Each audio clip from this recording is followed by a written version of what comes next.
on to Les Schwab Tire Center's Outdoor GPS, presented by Fisherman's Marine and Outdoor.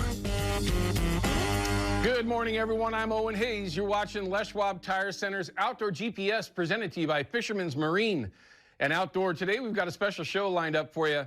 We're going to give you some additional options on what you can do, especially over on the coast, if you like Dungeness crab. You can see here I got in my hand, this is called, make sure I get this right, Beach Bandit Crab Snares, and also produced by Bandit Guide Service. We'll get to that, but we've got Billy Sanborn here in the studio for the first time to talk about a way that you can go out and do some crabbing from the shore. Now, a handful of weeks ago, we talked a little bit about this and got a lot of interest, and this is one that I think you're really going to appreciate. This is a setup. We've seen similar crab traps like this, snares, in the past. This one's quite a bit different than what we've shown you in the past. So we're going to have Billy to talk about this. He's the owner of the company, as well as the head guide, Bandit Guide Service. Yeah, you can actually go out with Billy. He'll take you to places that he likes to go, fish from the shore, docks, whatever it might be, with these snares, and show you how to use these things and send you home with crab. Some of the numbers that he's able to put up with these is pretty impressive, and I think once you get a chance to see it, you're going to understand why. Man, that really grabs on well. And we got a video, too, to show you as well how they work. So we're going to check in with Billy. I love having the chance to highlight some local stuff, and literally he lives 15, 20 minutes from our station here. So very, very cool, and it will certainly give you options. For the kids, sure, but for yourself as well, to go out and have some fun and catch some crab in a relatively simple manner. You just got to find where the crab are. Just like anything else, it's location, location, location. We'll find out more about that with Billy here in just a little bit.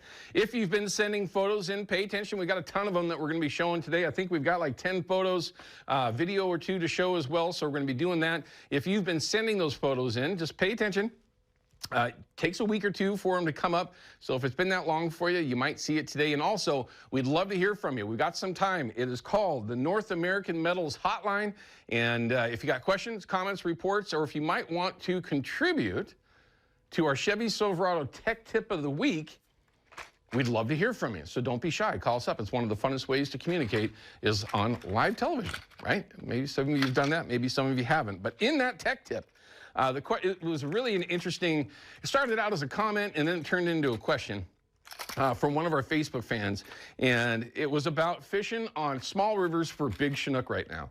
And there's a lot of them up and down the coast. I mean, a lot of them. And this past week was pretty darn good fishing, depending on the systems that you were in and how you actually went after them. Well, fishing plugs for fall Chinook in a little river is one of my favorite ways to chase salmon. Overall, it's right there with back bouncing Chinook with eggs, or bouncing plugs for that matter, really. But back trolling in particular was the question. How I like to set it up, we've talked about this over the years countless amounts of times, but the question was pretty good. How do you stop these fish from getting into the brush, right? That's one of the biggest issues that you have. When you do get hooked up and you're in a small river that's only 20, 30 yards wide in a section, all there is up and down each side of that river, and sometimes in the middle of the river, are things that salmon look for to try to get whatever they're thinking is in their face out of there. Well, you got to have the right rod and reel setup. You got to have the right combination, and then rigging of your plugs so that you can get them back. One, get the fish to you. But if you were to get hung up, how are you going to get those things? How are you going to get those things out of there? Because once you have a good plug, and we've all been there, right? I don't know how many of my favorite plugs over the years have been lost either into debris when a fish goes into it and snaps everything off. It happens. There's just really not a lot you can do about it. But if you're geared up the right way, you can be prepared for it and hopefully get all your gear back. But it was a good question, so we're going to have that in that Chevy Silverado Tech Tip of the Week, how I like to set that up and how, with the right setup yourself, rod and reel combo, that you can be a little bit more successful with getting those fish to the boat and getting them out of some of that debris along the banks, again, whatever it might be. So that'll be that Chevy Silverado Tech Tip of the Week. And then, of course, we're going to have the Deal of the Week from Fisherman's Marine. And if you're in the midst of hunting season like I am, this will be a very good tech tip, or excuse me, deal of the week for you. at Fisherman's as well. So pay attention to that. So we got a lot lined up, but we do have a couple of phone calls that are coming in. I'm going to get to that here in just a second. But let's go ahead and start showing you some of the photos that everybody's been sending in. And there's a bunch. Whoa. Okay, either that's Texas or Africa. Okay, it's Africa. African wildebeest. Wow. I'm sorry. I have never been one of those folks to get too excited about heading over towards Africa. I've had that opportunity before and not taken advantage of it. But that's pretty cool. And I've been told that they're absolutely delicious. Long ways to go, but certainly a memory forever. That's just a great photo, too. Here you go, blacktail. Nice. Blacktail before work. Now, how the heck do you do that, Mark? You got to have a nice setup, because once you get one down, what do you do then? You call in late to work? Call in sick? Or do you just call in successful? I don't know. Either way. Chinook and a coho, John. Nice photo, too. Nice fish. Love it. Yeah, there's been some good opportunities. There's a nice one. Is that a doe? Nope, it's Drake's first deer. Just a young buck. Deliciousness, thank you. I've been eating a lot of that lately. That's why we do it, everyone. Best meat in the world. Nothing better. Jim sends this in. Nice Chinook there as well. And these are going to start winding down a little bit. You're going to start seeing some different photos as we go forward, but we still got plenty of time to get through a lot of them that have been coming in. Kathy on the Nehalem. Gordon Smith sent this in. Great photo as well. And it's easy to do. We'll show you how to do that. And you can cheat. You can just have a kid in there, because that's always going to get you up on the it's always going to get you up on the air.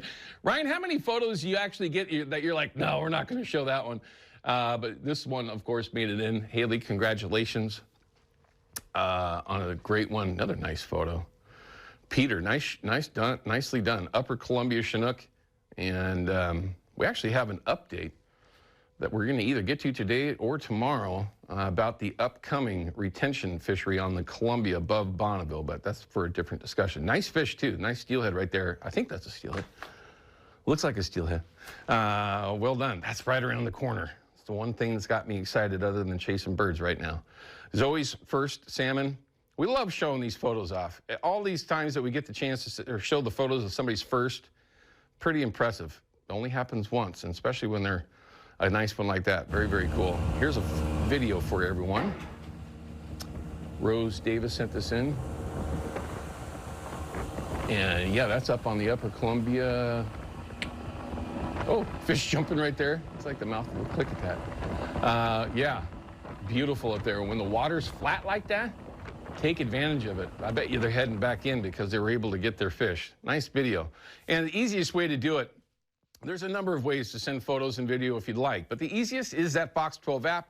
Once you download it, it's free. You can find out their GPS there, give it a click, and it'll show you exactly how you can upload your photos and videos, and you can watch past episodes, tech tips, this and that, anything that you might have missed in the past. A lot of it's on there, and a number of different ways that we can communicate. Facebook page is also a source that you can utilize. We do go there once or twice during the week, so forgive us for that if sometimes we're slow on that. But at the very least, lots of ways that we can get together. But again, none more fun than that North American Metals hotline. Again, we've got Joel on the line, so I'm going to keep Joel on the line until this upcoming segment. So we're going to cut away. When we come back, we're going to have all that info that you love to get before the weekend gets into full swing, and we'll find out how much rain we actually have coming this upcoming week from Carly Olson in just a little bit as well. I'm excited about this upcoming weather forecast. We'll be back with that in just a couple minutes.